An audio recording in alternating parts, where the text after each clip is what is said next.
Dans chaque famille, il y a des histoires qu'on préfère taire, des silences plus lourds que les cris. Voici celle d'Élie, l'aîné, qu'on aurait préféré oublier, jusqu'au jour où le silence a crié plus fort que les coups.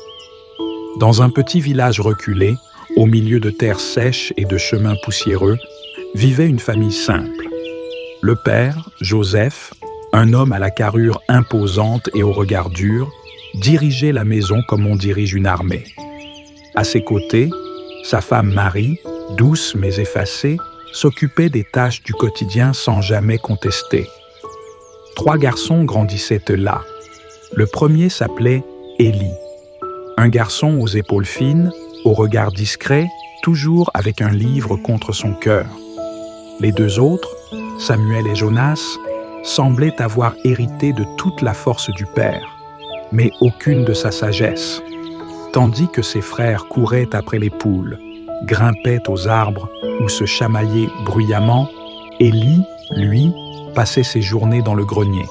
Là-haut, il avait découvert un trésor, des caisses pleines de vieux livres. Il lisait, il écrivait, il rêvait. On aurait pu croire que Joseph serait fier d'un fils si intelligent. Mais non. Pour lui, un homme, un vrai, devait avoir des muscles, pas des idées. Élie, pourtant l'aîné, était traité comme le dernier. À table, on le poussait. Samuel riait quand Jonas lui arrachait son pain. Il l'appelait la petite fille, le fragile, le rat de bibliothèque. Parfois, il déchirait tôt ses cahiers juste pour l'entendre supplier. Et le père, il regardait et se taisait. Marie, la mère, voyait bien. Elle soupirait, posait une main sur l'épaule de son fils, mais n'osait jamais se mettre en travers de Joseph. « C'est comme ça, » disait-elle. « Il faut être fort pour survivre ici. » Alors Élie s'est tu. Il s'est réfugié dans les histoires qu'il écrivait la nuit, à la lueur d'une bougie. Il imaginait des mondes où la douceur était une arme, où la parole guérissait, où les faibles devenaient rois. Il remplissait des carnets qu'il cachait sous les lattes du plancher. Un soir, à 14 ans, il a tenté de fuir. Il a marché des heures, un sac vide sur le dos, mais où aller quand personne ne t'attend nulle part? Il est revenu au petit matin, sans un mot. Ce jour-là, quelque chose s'est brisé. Élie ne parlait presque plus, ni aux autres, ni à lui-même. Les années ont filé comme du vent.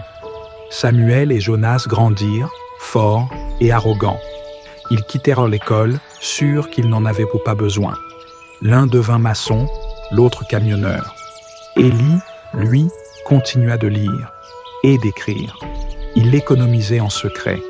À 18 ans, il partit. Un matin, sans bagage, sans adieu. Pendant des années, personne ne parla de lui. C'était comme s'il n'avait jamais existé. Sa chambre devint une pièce de rangement. Le père disait « Il n'était pas fait pour ce monde ». 10 ans plus tard, une voiture noire s'arrête devant la maison. Une silhouette élégante en sort, costume sobre, main calme, regard sûr. C'était Élie. Il tenait un livre dans les bras, un livre intitulé « L'enfant invisible ». Son livre, un récit, son histoire. Une plongée dans son enfance, dans le silence, dans les coups, dans les rêves brisés. Ce livre était un choc, un miroir, prix littéraire, traduit dans 12 langues, témoignage de souffrance, mais aussi de pardon. À son retour, il retrouva une maison délabrée. Joseph était vieux, malade. Les 2 frères, sans repère, enchaînaient les petits boulots. Le père n'avait plus de pension. La maison croulait sous les dettes. Élie aurait pu partir, mais il est resté. Il paya les dettes. Il répara la maison.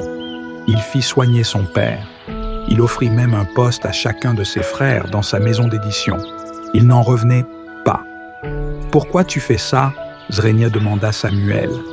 Élie répondit doucement « Parce que j'ai décidé d'être meilleur que ce qu'on m'a appris. » Un soir, Jonas, le plus dur, le plus moqueur autrefois, s'effondra. Dans les bras d'Élie, il pleura.